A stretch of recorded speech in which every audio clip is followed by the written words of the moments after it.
Bolajonlarimni dam olish kuni shunaqa chiroyli gamburgerlar bilan mehmon qildim.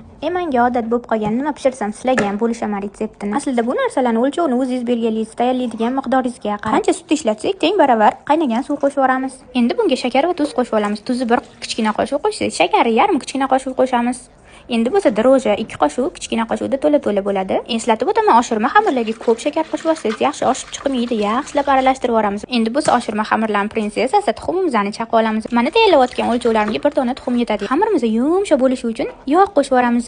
Keyin bo'lsa yaxshilab aralashtirib yuboramiz. Juda ham yaxshi ko'pirtirib aralashtirgandan keyin unimizni qo'shsak, men sizlar uchun erinmasdan qo'shuvda solib chiqdim unni. Tayyorlagan o'lchovlarimga o'bshi 45 qoshiq un ketdi. Men xamirga rang berish uchun safran ishlatdim. Siz xohlagan usulingizdan foydalanishingiz mumkin. Bolajonlarim rangli xamirlarni yaxshi ko'rishadi. Shuning uchun ularga chiroyli rang bo'lsin deb uyimda bor narsadan foydalandim. Tayyor bo'lgan xamirimizga 1 qoshiq yog' qo'yib, hamma joyiga surib chiqamiz va paket bilan yopib qo'yamiz. Xamirimizni kamida yarim soat dam olish kerak. Xamir dam olguncha kotletlarimizni tayyorlashga o'tsak ham bo'ladi.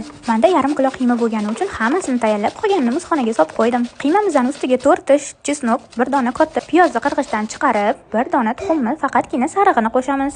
Tuz va murch qo'shib, suvda yoki sutda o'tib qo'yilgan ozgina buxonkamizni qo'shib yuboramiz. Qo'limiz bilan hamma narsani yaxshilab bir-biriga singdirib olamiz. Kotletlarim har doim chiroyli chiqsin desangiz, uni juda ham yaxshi aralashtirishingiz kerak. Qo'lingiz yordamida keyin shakli buzilmay chiroyli bo'lib chiqadi. Kotletlarimizni xolodilnikka qo'yib tayyor bo'lgan xamirimizni ochamiz. Mana xuddi shunaqa ko'rinishda xamir tayyor bo'ladi. Ko'ryapsizlarmi qanaqa chiroyli. Men faqat 6 ta qilgim keldi. Shuning uchun 6 ta kichkina zuvolacha oldim va zuvolachalarni hammasini bir xil shaklda qilib ustini yopib, yana yarim soatga qoldirdim. Yarim soat dam olgan xamirimizni ustini ochib, tuxumni sarig'ini surib, qolganini o'zingizlarga qoldiraman. Men bo'lsa bezak uchun shunaqangi zelen va kunjutdan foydalandim.